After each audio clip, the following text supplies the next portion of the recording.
बिस्मिल्लाहिर्रहमानिर्रहीम रब्बी यस्सिर वला तुअस्सिर वतम्मिमिल खैर। अस्सलाम वालेकुम स्टूडेंट्स, आज हम मैथमेटिक्स क्लास 9 का चैप्टर नंबर 13 थ्योरम 13.1 के की पॉइंट्स देखेंगे। अगर आपको की पॉइंट्स क्लियर हो जाते हैं तो थ्योरम 13.1 बड़ी आसानी से क्लियर हो सकता है। तो पहला आपके पास जो की पॉइंट है वो है ट्राइंगल। तो सबसे पहले आपने ये समझना है कि ट्राइंगल क्या होता है। तो सबसे पहले मैं ट्राइंगल की डेफिनेशन करता हूँ। A triangle is the figure formed by three non-collinear points and three line segments that join them. The 3 points are vertices, the line segments are the sides of the triangle. A triangle has 3 angles and 3 sides. तो देखिए, सबसे पहले आपको ये पता होना चाहिए कि कोलिनियर और नॉन कोलिनियर पॉइंट्स क्या होते हैं। मेरे पास लेट्स सपोज एक लाइन है, ये मेरे पास एक लाइन है। अब दो या दो से ज़्यादा पॉइंट्स अगर एक ही लाइन पे लाई करें तो उनको आप कोलिनियर पॉइंट्स कहते हो।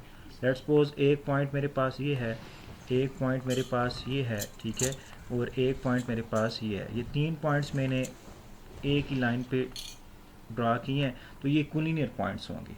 यानी दो या दो से ज़्यादा पॉइंट्स अगर एक ही लाइन पे लाई करते हैं तो उनको कोलिनियर पॉइंट्स कहते हैं।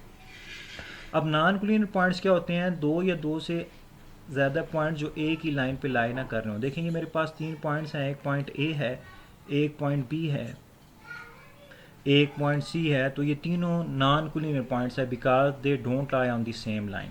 अब 3 नॉन कोलिनियर पॉइंट्स को आप आपस में मिलाएं। मैं अगर ए को बी से मिला दूं, बी को सी से मिलाऊं और सी को ए से मिलाऊं तो मेरे पास जो फिगर बनती है डेट इज़ कॉल्ड ट्राइंगल। अब ट्राइंगल की 3 साइड्स होंगी। एक साइड आपके पास ए बी है, एक बी सी है और एक ए सी है, और 3 एंगल्स होंगे। एक एंगल आपके पास एंगल ए है, एक एंगल बी है आपके पास, और एक एंगल आपके पास एंगल सी है। और triangle has 3 sides and 3 angles. और ट्राइंगल के 3 वर्टिसेस होंगे। वर्टेक्स क्या होता है? जहाँ पे 2 लाइन सेगमेंट्स आके मिलती हैं। देखिए, एक मेरे पास साइड बी सी है, एक मेरे पास साइड ए बी है। दोनों जो साइड्स हैं वो पॉइंट बी पे आके मिली हैं, तो पॉइंट बी को आप वर्टेक्स कहेंगे। इसी तरह एक साइड मेरे पास बी सी है और एक ए सी है, दोनों पॉइंट सी पे आके मिली हैं, तो पॉइंट सी को आप वर्टेक्स कहेंगे। इसी तरह आप पॉइंट ए को वर्टेक्स कहेंगे। तो याद रखने वाली बात यह है कि ट्राइंगल के टोटल 6 एलिमेंट्स होते हैं, यानी 3 साइड्स और 3 एंगल्स। अब उसके बाद ट्राइंगल की डिफरेंट टाइप्स हैं, लेकिन जो थ्योरम 13.1 में यूज़ होगी वो है आइसोसेलेस ट्राइंगल। एक ऐसी ट्राइंगल जिसकी कोई सी 2 साइड्स इक्वल हो, उसको कहते हैं आइसोसेलेस ट्राइंगल। देखें, ये मेरे पास जो ट्राइंगल है ए बी सी, इस ट्राइंगल में मेरे पास ए बी अगर इक्वल हो ए सी के, तो मैं कहूँगा कि ये ट्राइंगल आइसोसेलेस ट्राइंगल है, ठीक है। ऐसी ट्राइंगल जिसकी कोई सी 2 साइड्स इक्वल हो उसको आप आइसोसेलेस ट्राइंगल कहते हो।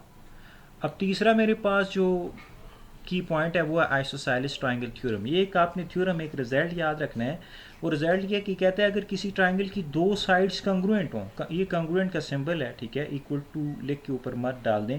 Congruent means having same measure, यानी मेजर में बराबर हो। लेट्स सपोज अगर ए बी 5 सेंटीमीटर है तो ए सी भी 5 सेंटीमीटर हो। अगर किसी ट्राइंगल की 2 साइड्स आपस में कंग्रुएंट हों तो उनके जो अपोजिट एंगल्स होंगे वो भी कंग्रुएंट होंगे। This is called isosceles triangle theorem. अब देखें, जो साइड ए बी है इसके जो अपोजिट एंगल है वो एंगल सी है, और जो साइड ए सी है इसके जो अपोजिट एंगल है वो एंगल बी है। अगर ए बी कंग्रुएंट हो, एंगल ए बी कंग्रुएंट हो ए सी के, तो ए बी के जो अपोजिट एंगल होगा एंगल सी, वो भी कंग्रुएंट होगा ए सी के अपोजिट एंगल एंगल बी के। This is called isosceles triangle theorem. तो उम्मीद है बात क्लियर हो गई होगी। तो ये बातें आपने याद रखनी है। 13.1 थ्योरम के जो की पॉइंट्स हैं उनमें हमने एक ट्राइंगल डिस्कस किया, एक आइसोसेलेस ट्राइंगल थ्योरम डिस्कस किया और एक आइसोसेलेस ट्राइंगल डिस्कस किया। बहुत शुक्रिया।